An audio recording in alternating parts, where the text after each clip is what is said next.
fight for God, and you believe it's right to risk your home, your life, to face the evil night. But in the darkest night, when our children are asleep, I think about the families of our enemies.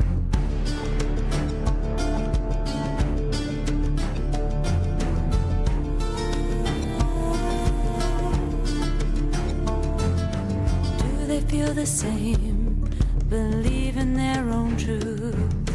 They must love the children as fiercely as we do. We all share one thing, our hearts were given from above, and the only thing worth fighting for in this world is love. On and on through the years, the war continues on. Why can't we see the truth? We are all one.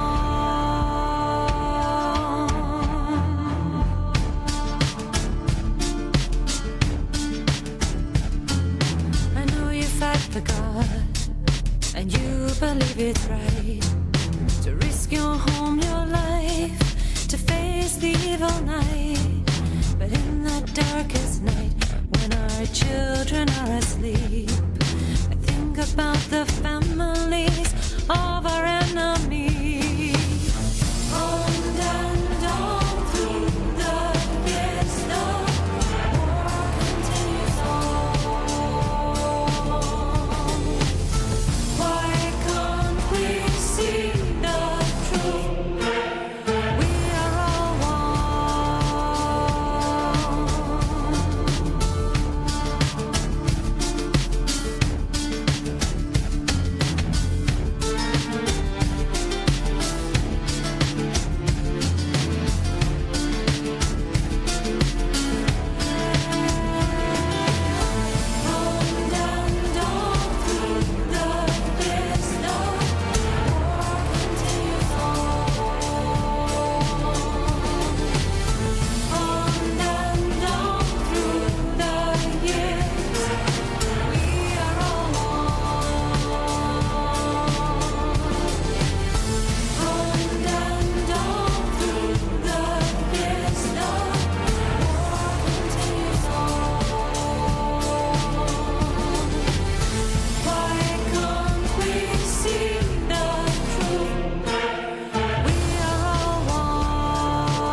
Good evening.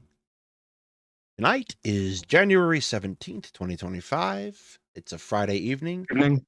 and it looks like there may be, fingers crossed, a ceasefire in Israel and Palestine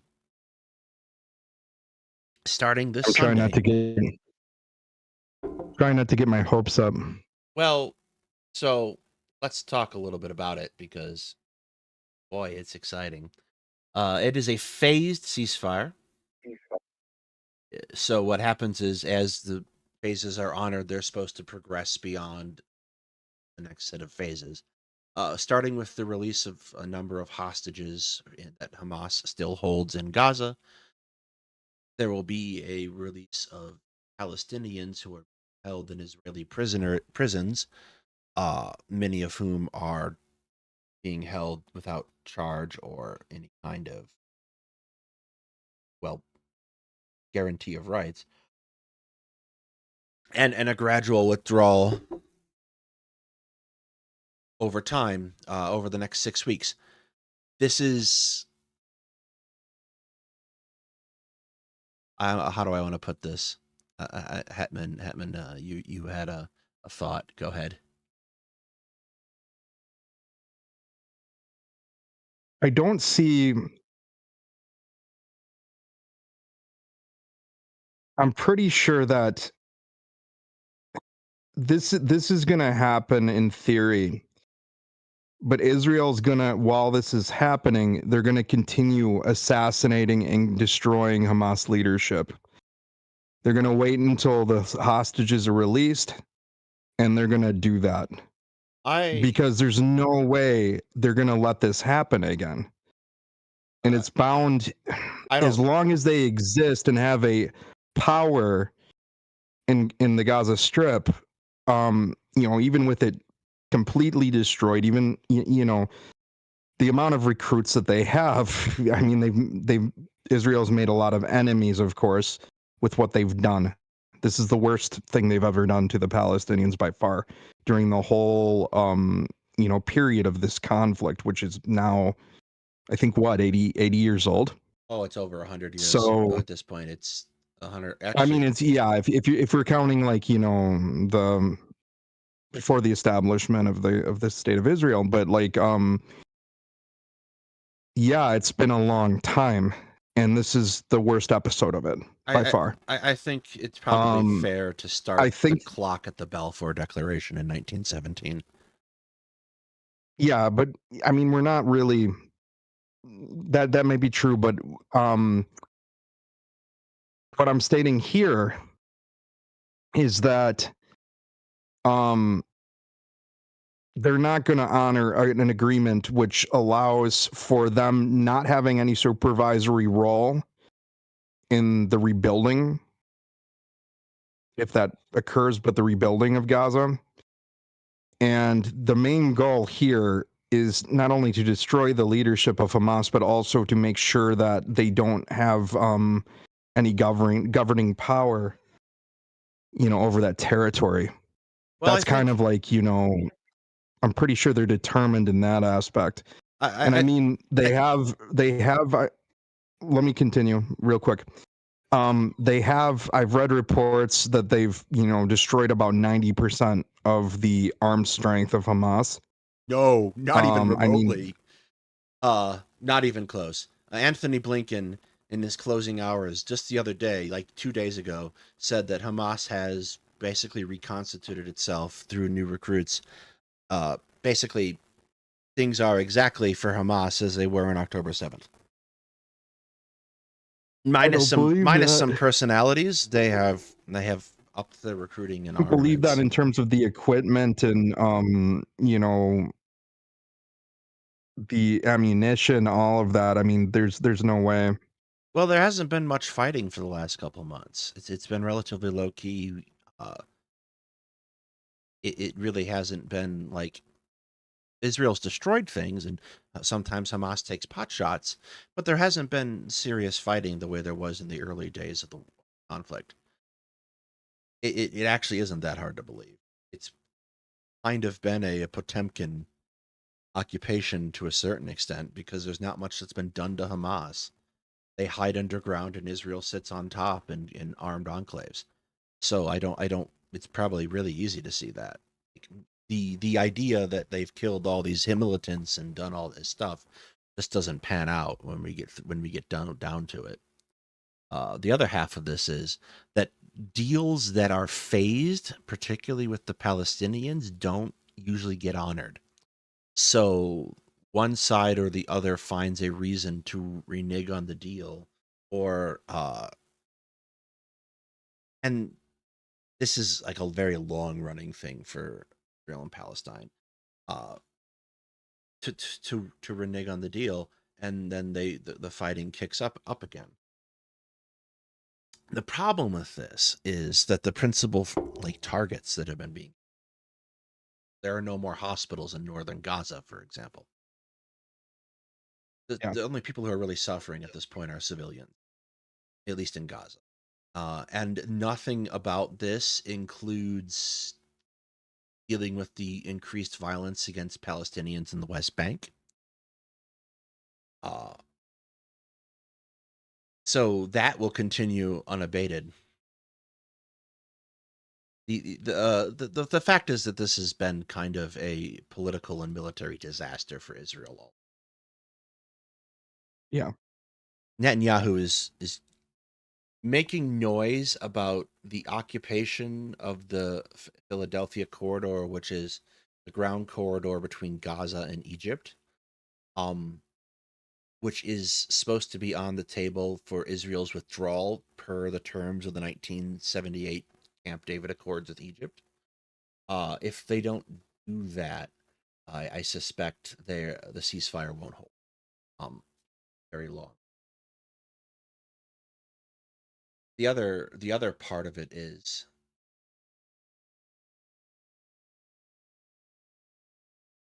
I don't. This is only for 6 weeks. It's not that long.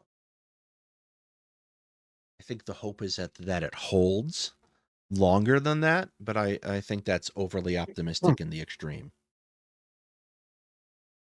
Mm-hmm. Uh, I don't know. Israeli supporters on Twitter especially went ballistic on Trump about this, which I found really funny. They're like, Trump is Hamas. Like literally, they said they were posting Trump is Hamas. And I would be hard pressed to imagine an American president who's been friendlier to Israel in the recent history, except for George W. Bush, who gave the Yeah. blessing for the settlements in 2001. Or is it 2002? It might have been 2002. I don't know if he had time to do that in 2001. All of his bombing of things.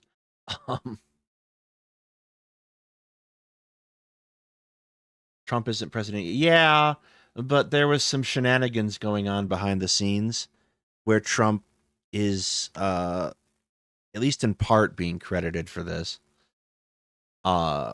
I'm not entirely certain how that works with various laws that prevent non-governmental bodies from doing foreign policy. But on the flip side, as long as the United States didn't promise anything, then it wasn't strictly speaking foreign policy, and it's just a private citizen negotiating between two warring parties, which is kind of a workaround, I guess, for the law. Maybe. I don't know. Have we heard that we Just saw officially your have tweet. 28 constitutional amendments? No. Fine. Here's the thing. So Joe Biden got up today and said that the Equal Rights Amendment, which is a long-suffering amendment that guarantees equal rights for people regardless of sex, somewhat building off of the 14th Amendment, should be considered ratified. That's not how amendments get ratified, but okay. And so really what Biden did is he got up and said, I really wish that the Equal Rights Amendment was getting ratified, and I'm going to pretend that it is, which I think we should be able to go on Monday and say, I really wish someone other than Trump was being inaugurated, and I think we should pretend that someone else is. Sorry. That was a silly, I don't know if you saw that today. I did not. Oh, no, I've been busy. it was silly. But the cabinet, I've been busy dealing with crazy teenagers all day. don't work at schools, kids. Netanyahu's cabinet has approved the deal with Hamas as per Al Jazeera with Hamas for a ceasefire after more than 460 days in war. The Israeli government ratified the ceasefire agreement early on Saturday morning after meeting for more than 6 hours. Netanyahu's office said in a brief statement, the framework for the return of the hostages, the release will come into effect on Sunday. Bearing in mind that Israel's Sunday is our Saturday, we should start to see some progress in theory tomorrow. Yeah. This is I'm contingent. going to be honest with you. Like I said before, I doubt this is going to hold. I really do. Yeah, this is contingent. The I think they're. initial releases are I contingent. think that they're too determined to destroy Hamas. I don't think They're not determined to leave Gaza. I think they're determined to fight. I don't think they're determined to destroy Hamas, because destroying Hamas again is going to require actually going into the tunnel system and rooting them out. They haven't done that. They that casualty averse? Very. Yeah, I knew that, The, but the problem that the IDF encounters quite frequently is that they tend not to do well bereft of support, which is a not unfair statement for any military. But the principal thing is it would be like a supersized version of tunnel rats from Vietnam. You go into tunnels and you don't have the ability to really manage space in the same way. You have basically a front and a back, and there might be alcoves or places where people are hiding and whatnot that you can't see and that you don't know, but they very well know because they've been down there for over a year, probably longer. They haven't so as long as Hamas can sit down there, probably quite comfortably because they still get supplies from Egypt, Hamas is going to survive. There's no the problem that this comes down to is that Hamas is a product of Israeli brutality. It is an yeah, organization that was formed from Israeli brutality, and Israeli brutality is not the solution to the problem. I don't know. As long as they exist, I don't think that there can be any solution to the conflict either. I don't think Hamas, Well, I don't necessarily disagree, but I also like the solution at this point isn't Israeli. The solution has to be Palestinian. And the reality of the situation is that Hamas, literally up to the weeks and months up to October 7th, was being supported in a certain sense by Mossad and the Israeli government as a counterweight to the Palestinian Authority and to the ambitions of Palestinian statehood. So it's kind of a double-edged sword, right? Hamas makes the thing impossible to fix, but by the same token, they've been put there to make the thing impossible to fix. It is disingenuous, I think, to now turn around and say, well, we can't have a Palestinian state because of Hamas.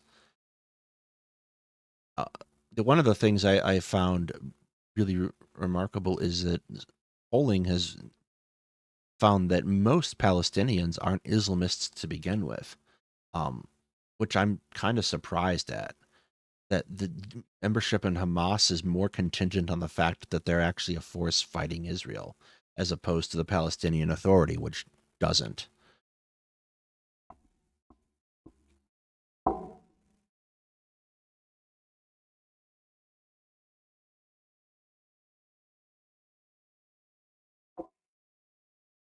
You fall asleep? did not fall asleep. I'm just thinking about the whole thing. Um, I don't know. I'll believe it. I'll believe like a ceasefire when I see it. Um, I don't think it's within. I think it's advantageous at all for Israel to agree to it. As opposed to Um, what? They're not fighting the war anymore in any meaningful sense. where are you getting your information on their troop movements and all of that Where on the military side of this? their Like which newspapers, Harats, channels? Yeah. and other observers. A lot of people have moved on to Syria, but some people are still watching the Middle East or Israel rather. But the by and large, like they've been sitting in the north of Gaza, waiting and occupying space, but not in any like large scale sense. They've got like these enclaves now that are kind of set up, kind of similar to what we did in Afghanistan and Iraq, where they set up fire bases. They're just really small because Gaza's not big.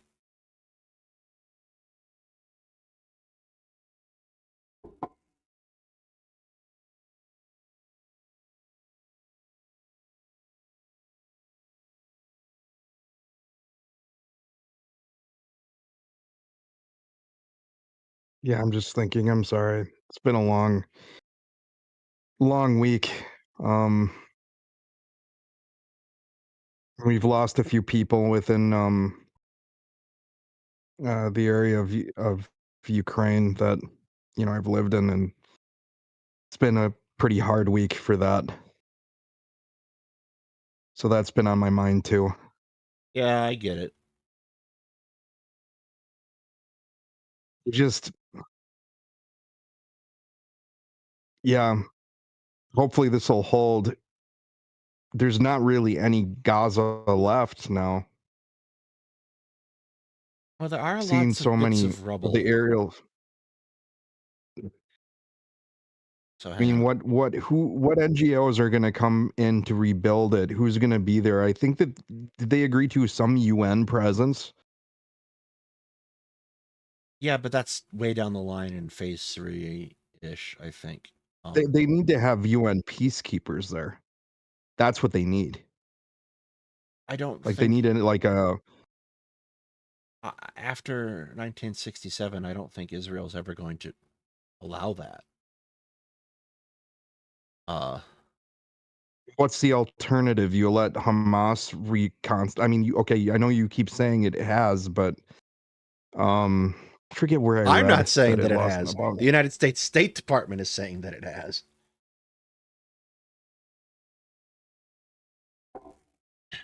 Um, the alternative is to let the Palestinian Authority loose in there, which they don't want to do. Anything that empowers the Palestinian Authority is probably not great for Netanyahu.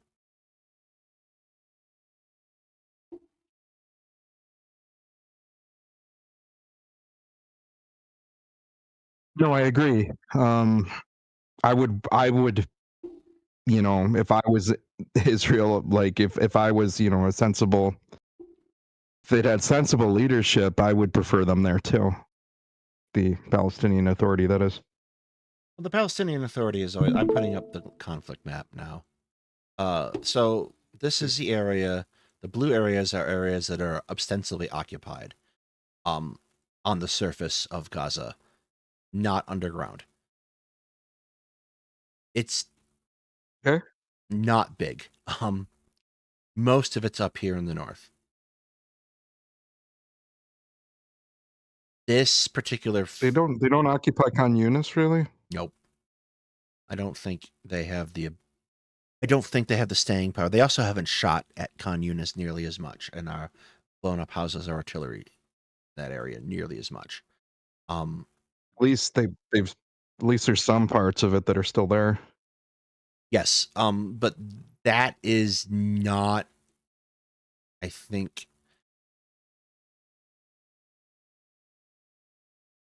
that is not necessarily something that will stay that way. Particularly if the fighting picks up again. I think there's the I'm gonna bring this down because that's the map. There's not much of interest on the map. The the problem initially, at least, is uh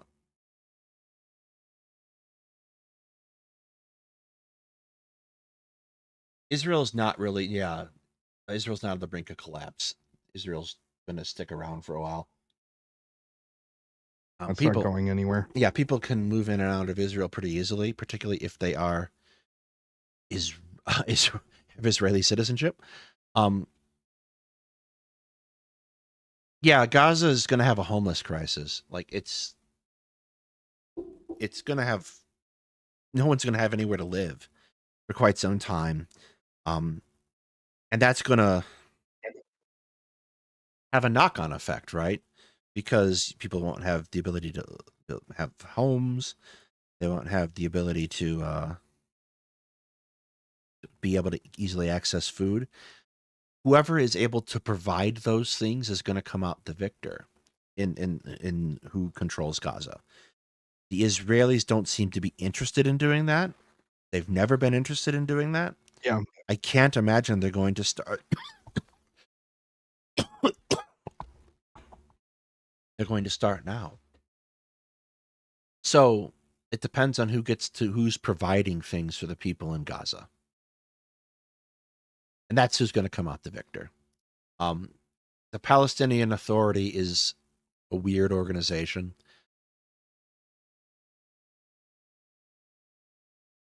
Well, okay, let's talk about that a little bit because that's probably worth talking about.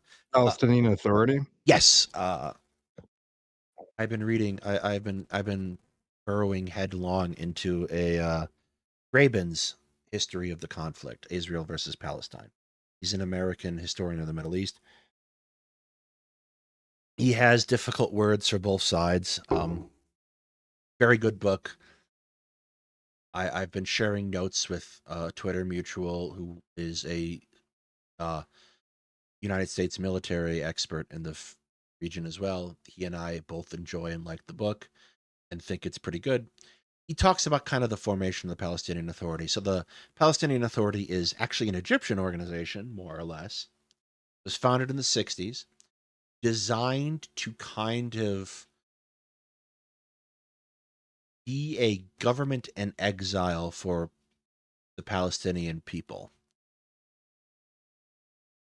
It very quickly came to be taken over by Yasser Arafat, and it had a lot of the same structural problems that 1960s and 1950s Egypt had. There was a lot of cronyism, a lot of not a lot None of of delegation. that is surprising if you know about. No, Yeah. it's not surprising. Not a lot of delegation. So you had this organization, and it was dedicated to armed resistance against Israel for quite some time, and they did some stuff that was kind of surprising. Right after the 6-Day War, there was an incident where a number of Israelis moved into Jordan, which was a base for the Palestinian Liberation Organization at that time. And the Palestinians, with some Jordanian army support, kicked the Israelis out. And this was a big deal to people after 1967, when Egypt and Syria, in turn, and Jordan got their air forces destroyed and lots of their territory taken. It suddenly seemed like, oh God, someone was able to fight the Israelis. So it was an organization that also tried to encompass all Palestinians regardless of their ideological persuasions. And this caused for them a number of problems because you have different Palestinian groups who believe lots of different things. The Middle East and the Cold War is kind of a hotbed of different ideologies like pan-Arabism and Arab socialism, Baathism, and all these different ideologies, and these all ended up being represented by the Palestinians, more or less in different groups. And Yasser Arafat tries to build an organization that caters to everyone, and therefore does very little for governing. The other fascinating history you'll find is that there are lots of Palestinians who end up becoming individual activists, like women who go out and teach other women how to do certain tasks and other things. And all this sort of starts to culminate in the first Intifada, which is the first real outburst of Palestinian nationalism that you can count in 100 years at that point. People are working together. They're doing the kinds of things. There are people who are out there throwing rocks at tanks. There are people out there who are fighting, etc. And then there are people in the back taking care of making bandages, taking care of people, pending the economy such as it is. So all that goes on, and then we hit the 90s, and that's kind of where this gets interesting. 1992, there's the last great international conference before the fall of the Soviet Union, and Madrid after Desert Storm.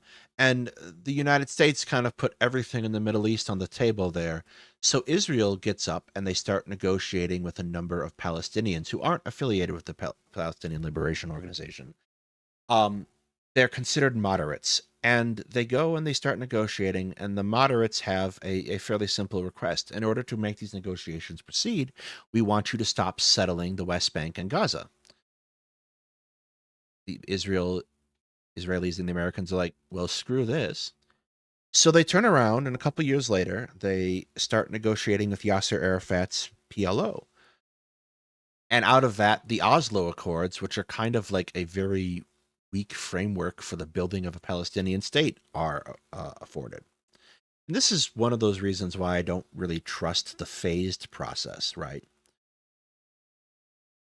The Yeah, Oslo, I don't think it's a good idea either. the Oslo Accords set forth, they take the Palestinian Liberation Organization, and the Israelis turn around and acknowledge them as more or less the governing body of the Palestinians. And they become the Palestinian Authority. And this is, to get this leg up, Yasser Arafat basically had to give up on the concept of stopping settlement in the West Bank and Gaza. The Oslo Accords and there have a number of associated agreements set timelines for Israeli withdrawal and set benchmarks for the Palestinian Authority to take over governing in the West Bank and Gaza. So the Oslo Accords were immensely popular in Israel, so popular that the prime minister who negotiated them was assassinated by a far-right Israeli. This led to Netanyahu taking office.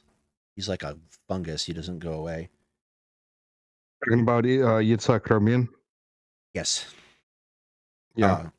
Netanyahu was very much not a fan of the Oslo Accords, and this is a gross oversimplification, because when you read about the settlements, you also start to learn that settlements are foreign investments. So, there's a lot of foreign money going into setting up the settlements, and it's really good for the economy of Israel, actually. Bad for the Palestinians, but good for the Israeli economy. Netanyahu expands a lot of the settlements, particularly in areas around East Jerusalem, and it kind of puts the entire process on hold. And then Ehud Barak becomes prime minister after him and starts to ostensibly honor the accords. This is a problem, though, because when they clear Gaza of settlements. no, that was after the Second Intifada. So Barak turns around and he has to build a coalition government. And the coalition government includes none other than Netanyahu. So very often what would happen is they would hit these benchmarks that Israel's supposed to meet, and Israel would delay them or try to renegotiate them with the Palestinian Authority, to the point that the Palestinian Authority kind of starts to look incredibly impotent to Palestinians because they can't get the Israelis to do anything the Palestinians need them to do. And what Israel keeps saying is, and this particularly is, this is the heyday of Bill Clinton. Israel keeps saying is, well, we'll settle all this in the final status negotiations. And Clinton gets up and he does the final status negotiations at Camp David in 2000, and it's kind of a shit show. Nobody was prepared in the American side for it. There's no record of the talks that's official. I've been doing research on this, and I've had to A, rely on a reporter's book, and B, rely on a political scientist paper from 2003 to get me like who was offered what when and what the negotiating terms were. So it's one of those things when Bill Clinton got up at the last days of the election in Dearborn, Michigan, and said, "Well, the Palestinians should have taken the deal." It's like, what is he smoking? But this obviously falls through. There's no Palestinian state in 2000 or any of the subsequent negotiating periods afterwards. And in terms of this falling through, all of a sudden, the Palestinian Authority looks bad because they get certain privileges on top of all of this that other regular Palestinians don't. And so now it just looks like they sold the Palestinians down the river. So the Second Intifada kicks off fairly shortly afterwards due to an unrelated car accident. And the whole thing goes to shit. And that's at the end of that is when Gaza is desettlemented. Settlements are removed. That's the right word. Yeah, basically everyone from the talks wrote a very different account. That's pretty much the case. The nice thing about the paper, the political scientist paper, is he basically correlates everyone's accounts to try to come up with what happened. I will Yeah. link it one day. Clayton Swisher, on the other hand, is writing in 2003, but he is doing interviews and he's doing a much longer book that talks about the collapse of talks of Syria as well. Which has a lot to do with the fact that Israel won't give up the Golan Heights, which is a Yeah. whole other story because apparently the Golan Heights are strategically important, but then they went and built houses there.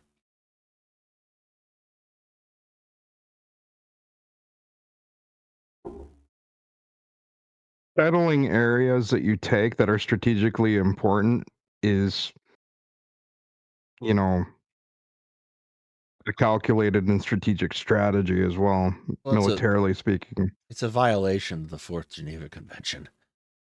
Of course it is, but I'm just telling you. Yeah. Well, it is like I'm not denying that. It's actually almost like a Stalinist strategy. That's what Stalin did. With areas that he would you know, conquer or annex, whatever you want to call it. He'd move populations. yeah, Stalin kind of played And all population that's roulette. strategic. It's ethno strategic is what it's called. Yeah, Stalin kind of like I don't know if it's necessarily like I would call it the same thing, right? Because what Israel is doing Oh, is it's not the same thing, but there is a similarity there yes, but where like Stalin if you wants to settle the area, uproot the population, move prepare. it elsewhere, and that makes them more subject to control. Israel just wants to kick out the current inhabitants and take the land. That's kind of a different thing, but they have differing reasons, right? So the Golan Heights is argued on two levels. The first level is we just want the territory. It's greater Israel. We belong. We deserve it. The second argument is it is strategically valuable to hold the heights because of all of the people who live on the plains below. So, and I've seen various people at different times make the argument, both arguments. I'm not sure how much that holds up in the current age with the situation with Lebanon, though. Because it isn't like specifically the people who live on those plains are the people who were forced to evacuate because of Hezbollah's rockets, right? Yeah. And holding the Golan Heights didn't do anything to prevent that.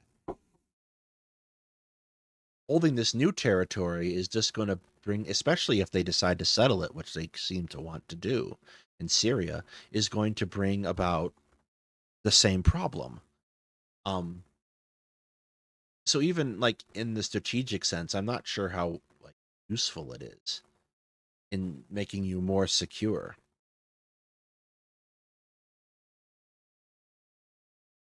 The other I think thing worth mentioning about all this is and it's a weird thing, right? So after Israel annexes, well, functionally annexes the West Bank and Gaza in the 6 Day War, they start to economically integrate it into Israel as well.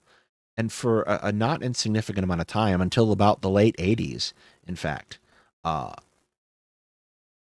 Israel got a lot of really cheap labor out of the West Bank and Gaza, to the point Yeah. that they made up the vast majority of the economy.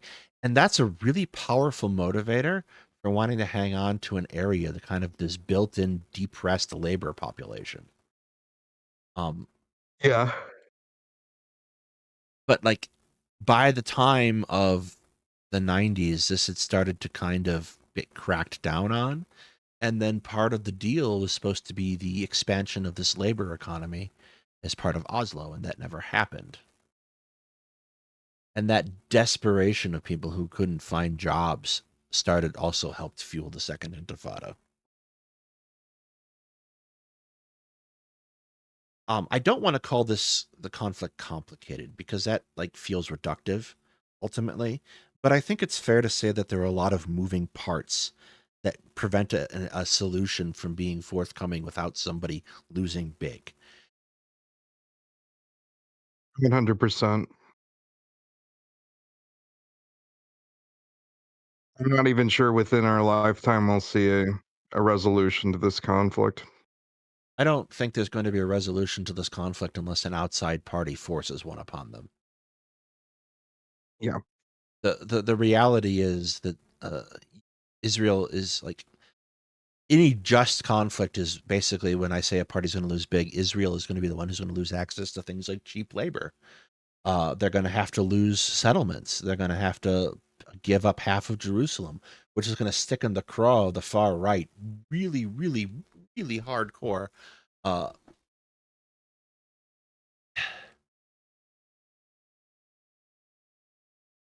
And if Palestine wants to give up, and I can't see like the big problem.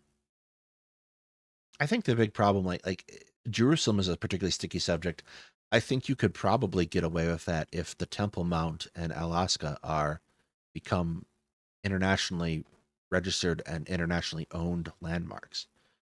Like that might be some kind of a process that they could compromise on, because these are obviously very significant sites for Muslims and very significant sites for people who are Jewish. And the thought of having to give up that, and they're right next to one another, so the thought of having to give that up is probably too much for both sides to bear. Although I think you'd probably have a better handle on that than I do.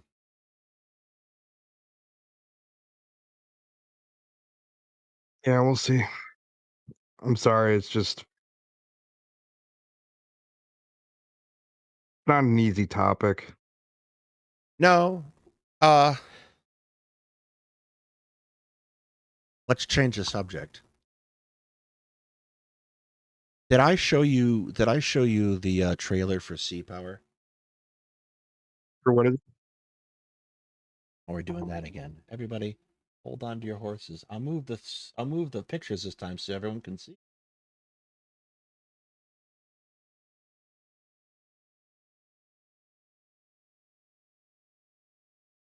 We got to get the Ninja Turtles on the job.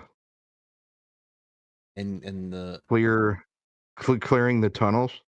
yes, I think that was that. That was it.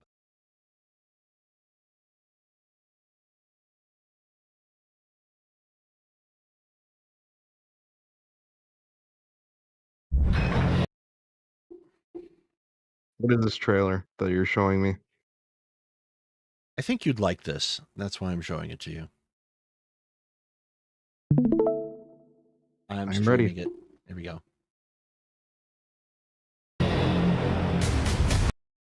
Are you watching? Bang. Hold on.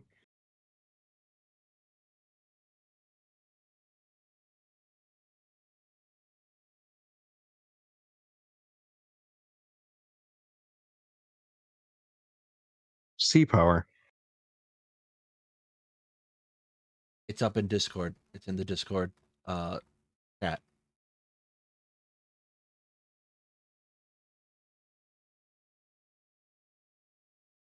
Click on the stream. Don't see it. Hold on. It's in the studio and this in the chat in the studio. I see.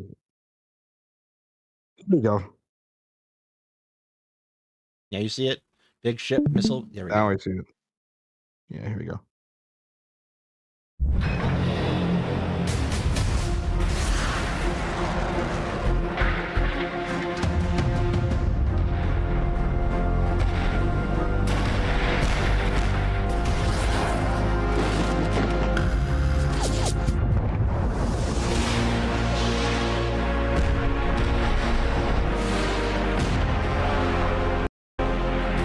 Did not know exocent missiles could do that.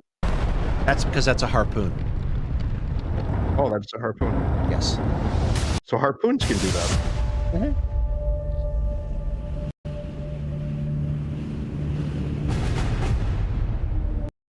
Eternal Father, strong to save, whose arm hath bound the restless wave, who bids the mighty ocean deep its own appointed limits keep. Oh, hear us when we cry to thee for those in peril on the sea.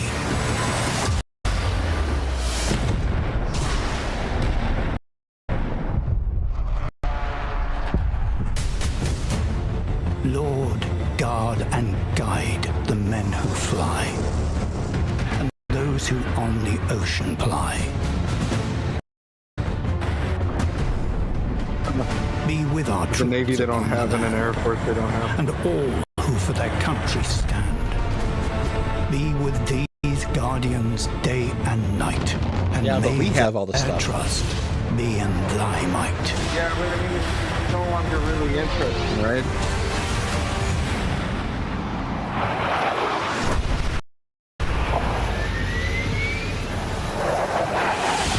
Creator Father, grant, we pray, to those who serve both night and day, who stretch their rigs across the sea to service ships where'er they be.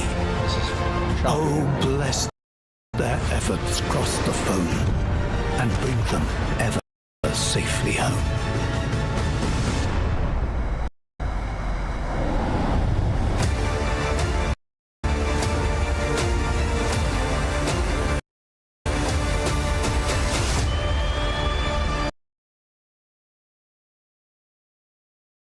I'm just saying. Okay. Anyway, it is. They've done a really good job of it. But they also make the caveat and assumption that the Russian Navy works. um, you should check it out if you have time. I think it's only like $30.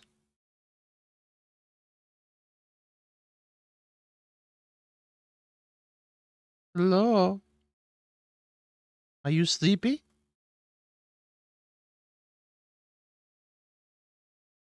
Is that a MiG? Yes, it's actually multiple MiGs.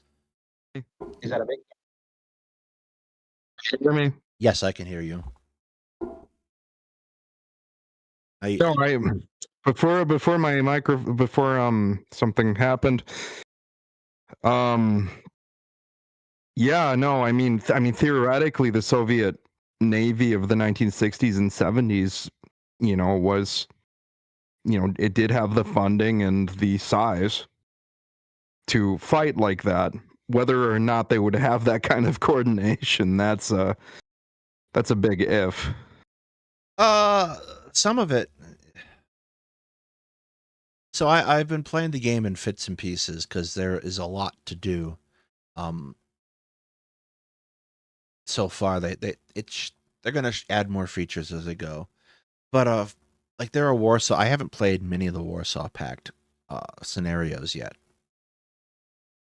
But My father has a lot of in his library books on, from the Cold War era on the Soviet Navy of that time. I really need to look and see some of the ships they had. I know that they had a much more impressive surface fleet at the time.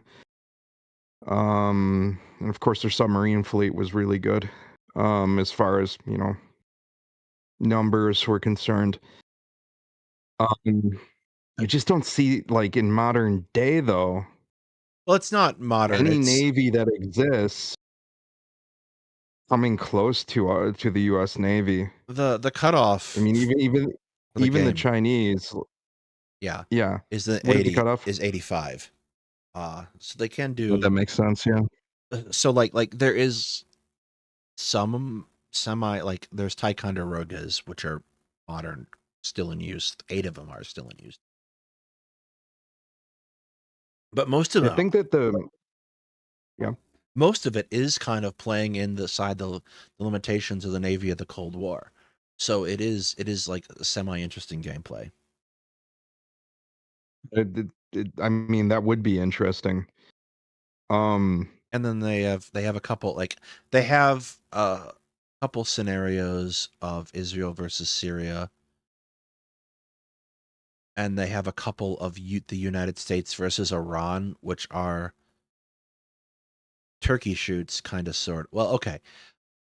One of the scenarios they put in, So there's Operation Praying Mantis, right? they don't have praying mantis explicitly, but what they have is it's a scenario, and they have 3 different versions of it.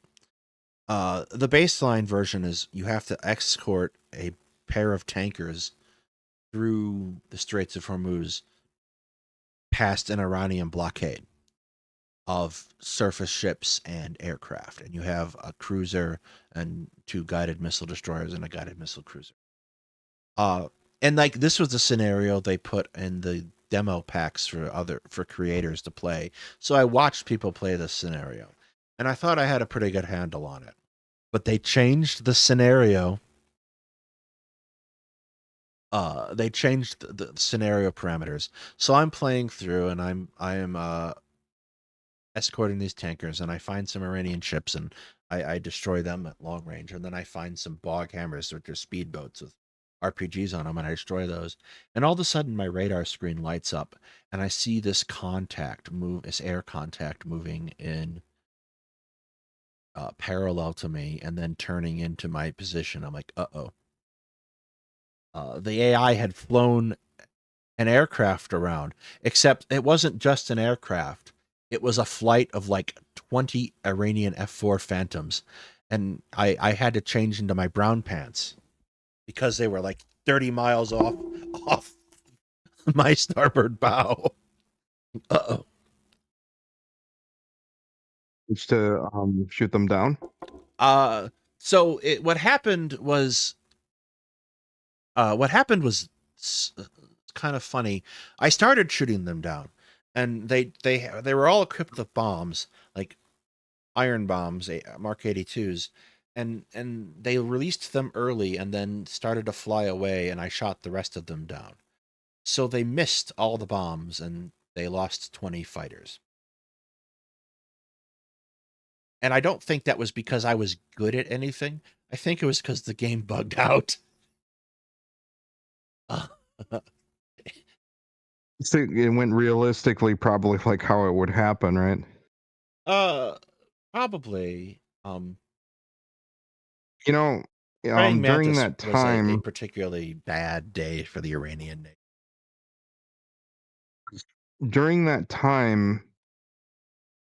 Most Iranian pilots, they were actually at the beginning of the Iran-Iraq War. You probably know this story. I don't know if we've discussed it before, but after the revolution, the pilots were almost all, as a rule, jailed, all of the fighter pilots and bomber pilots. And when Iraq invaded, they were initially refusing to fight. They were being offered release in exchange for fighting. And their basic demand was for the new government to play the anthem of the old one. And then they, decided to do it. It was sort of a compromise. I'm not sure a lot of those pilots from that era were I don't know if they engaged U.S. ships during Operation Praying Mantis. They might have had their hands full with the Iraqis. The pilot, so a Praying Mantis itself, the naval assets were IRGC. I'd have to check with the commander. He probably have a much better memory of that. He may very well have been there, given the timeline he's on.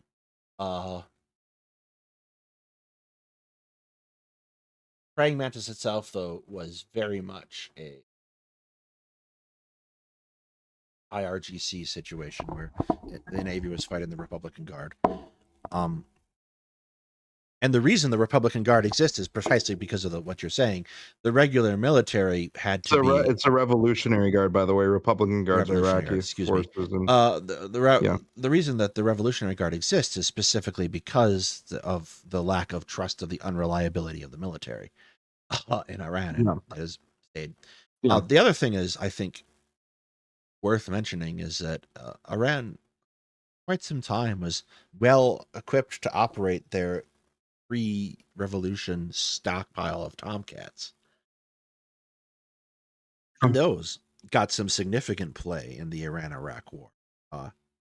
They did. Much actually better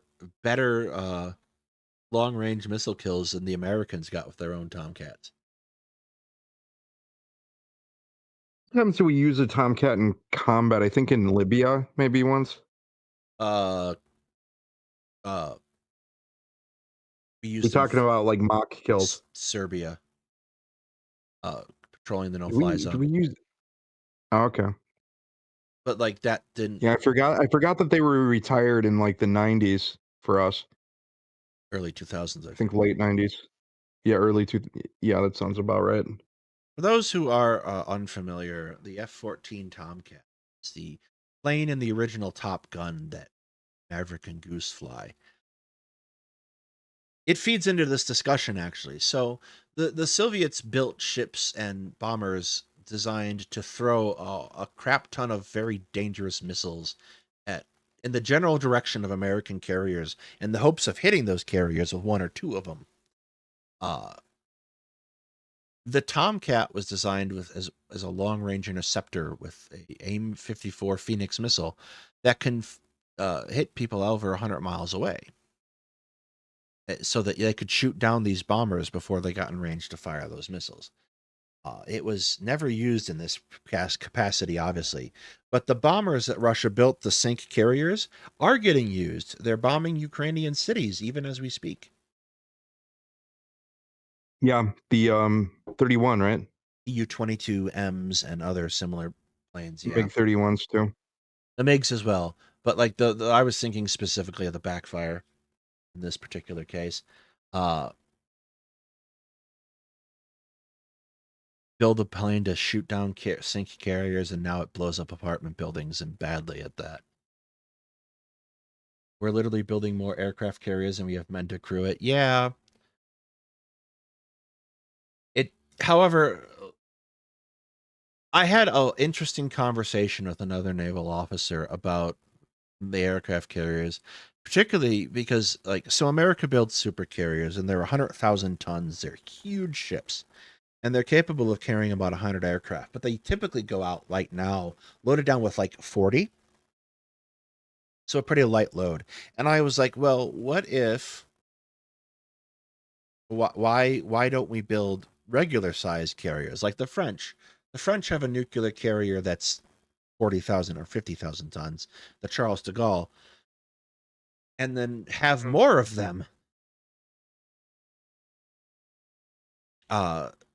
And they're like, no, if you have a super carrier, if you have to do high volume of air ops, you can do that really easily off of a bigger carrier. Friend is one of the lead designers for the Gerald R. Ford class carriers.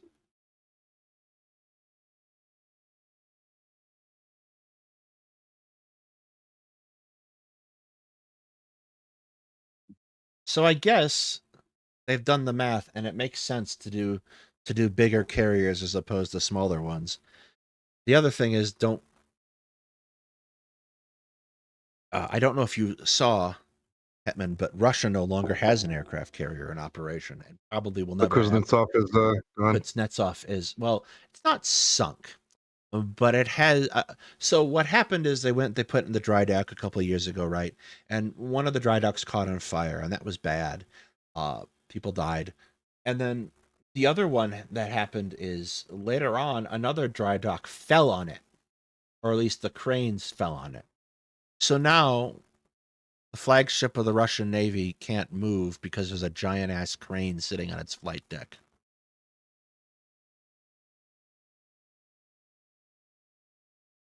That, of course, It was beset with problems, right? So it was. It basically, it only ever had one operational deployment in the Mediterranean to bomb Syrians. And during that time, they had trouble making the aircraft launch off the flight deck, and B, the engines didn't work, so the ship had to be escorted by a tugboat at all times. yeah, I remember that. That's funny. Yeah, how many carriers does China have now? 3? They have the Kuznetsov sister ship that they bought off of Russia. I think they bought it off of they bought one off of Ukraine. It might have been Ukraine. I don't know what the hell Yeah, that was the one that they bought. I don't know what the hell they were calling it. Forget. I used to know the exactly. Varag, I think. Yeah, that's it. Yeah. And then they bought that. They never finished that carrier, to my knowledge. They don't. The Russian carriers are not as big as ours, and their accompaniment of planes is not as impressive, They're right? very small. Yeah. They're really like missile cruisers with an light deck and hangars bolted on. Yeah. Like the Kuznetsov, in Do you, theory, has more deadly than its air wing. do you think like the most likely flashpoint I see where there could be a potential big naval battle in the future is of course off the coast of Taiwan. Well, actually, we got a comment. I made an offhand comment in one of the Rudyard videos. We'll continue that later on. There's been a minor glitch. I'm waiting on Sunday to get me the copies. My copies got corrupted for some reason. I'm making 2 copies now. Anyway, someone asked me about this, why I don't necessarily see China as an immediate great power in a great power competition with the United States. But do carry on. You think the next big naval battle will be off the coast in the Strait of Taiwan? I mean that's the only place where I could really see it, or in that general area, South China Sea. I don't think they're gonna fare very well, honestly. Well, it's a The case. only thing that like I could see as being a big threat are drones now, naval drones, like and the ability to kind of swarm our ship's defenses. That's kind of the only thing that's like a little bit concerning to me. But as far as their surface fleet, I think it would not last very long. It has. So China has. Sorry, I hit the microphone. China has 2 problems. The first is they are incredibly dependent on oil for everything, but in particular their navy. And most of China's oil comes through the Straits of Malacca, which are controlled by the Indian Navy, more or less. Yeah, and we know how good they get along. Yes, and India and China have fought a number of borders.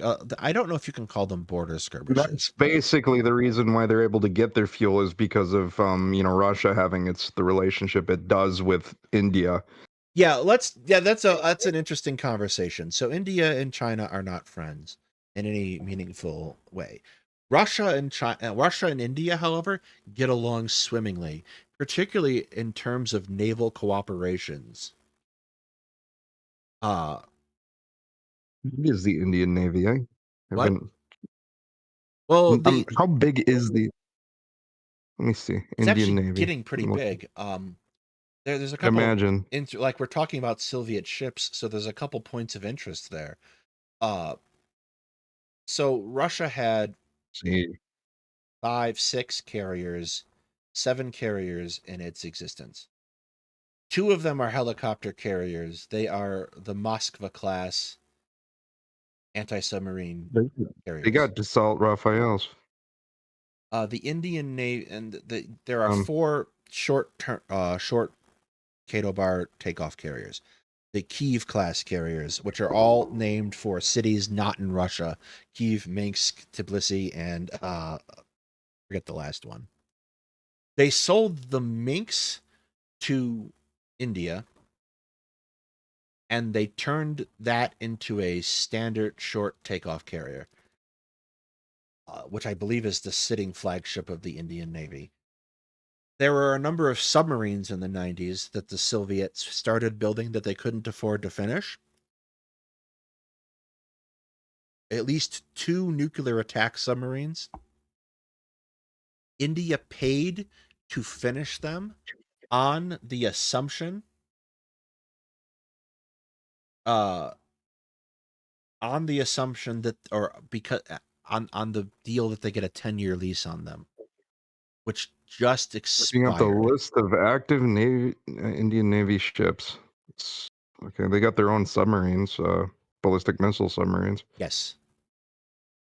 and they have a few attack subs that were there were a joint French and Indian design. Yeah, their submarine fleet's not bad. And I believe they Okay, aircraft carriers. until recently Oh operated yeah, two they have an Akulas. X, the Gorshkov, sold Yeah. to India, Okay, so here's and a then they funny. have an indigenous built one. Oh, Oh yeah, I didn't wait, know let that. me see this. Here's a funny story. I learned Soviet ship names as a child. Why? Because there was never any hope I was going to be normal. They Well, changed we all the knew that. Yes, they changed those ship names though from when I started learning them as a child till now, because they keep changing governments. Anyway, when I You was a know these. kid, my dad Go ahead. picked up a game called Harpoon Classic, which was a naval warfare game where you NATO versus Warsaw Pact again. So like that's where I learned ship names from for the Raphael was the Looking only at their. got to get a kill in an F-35. I think it's a simulated kill in that case. Yes, and I don't know if that's true because I do know that during avionics testing, F-16s were getting pretty routinely able to engage F-35s in dogfights. I remember when that was happening. Uh, Their destroyer. They have quite a few destroyers. that's basically the workhorse of most navies these days, or isn't frigate. How many Workhorse cruisers do we have? 8. We have no more battleships, right? I don't see why we would. Ships. We had 4. Okay, so we when the Russians came out with the Kirov class, um, guided missile cruisers, we reactivated the Iowas and modernized them so that we could have our own big ships. I don't know why, and we used those till like the late '90s, and then we retired them Yeah. again. We don't have battleships anymore. In theory, they could Are do there that. any of them in mothball? I think all 4 are museum ships now. The Missouri is in Pearl Harbor, and then I'm pretty sure all 4 Iowa ships are.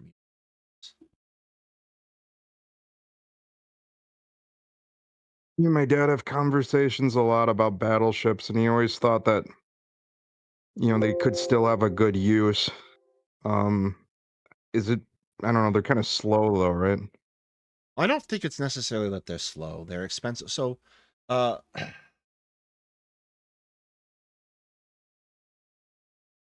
oh, 2 of them could be reactivated. They're all museum ships though currently. Um, the so the battleships maybe possibly, but the problem is that they would have to be upgraded again, right? They even in the '80s when they refit them, they like equipped them with Sea Whiz, and I'm surprised people are still here listening. They equipped them with Sea Whiz, I and was they just equipped gonna them. say I have to get going probably pretty soon here. Yeah, tomahawks and harpoons, to give them a standoff attack capability, but they don't have surface-to-air missiles, which are almost a requirement these days to be able to be a warship. Otherwise, you're going to get shot down. You just don't. You're not going to be able to do anything. I don't, and so like to do that, they'd probably put in a vertical launch system, right? And to do that, they'd probably pull one of the turrets at the very least, which is the whole point of the battleship in the first place. So why build the expensive ass battleship and refit it when you can just build more Arleigh Burkes? Oh, yeah, you bring up a valid point there. I just, I see them as a good platform, especially for like mounting, like the new generation of guns that they're coming out with, like the magnetic accelerator guns. Yeah, I feel like that's overkill. A 15-inch The magnetic accelerator gun would be overkill. oh, I just put a hole in what? In China. All right. It has been an hour. We have been waylaid. Hopefully we'll have some stuff, some funny stuff next time. I will get that sorted. I want to thank everybody and hope you have a good night. Yep.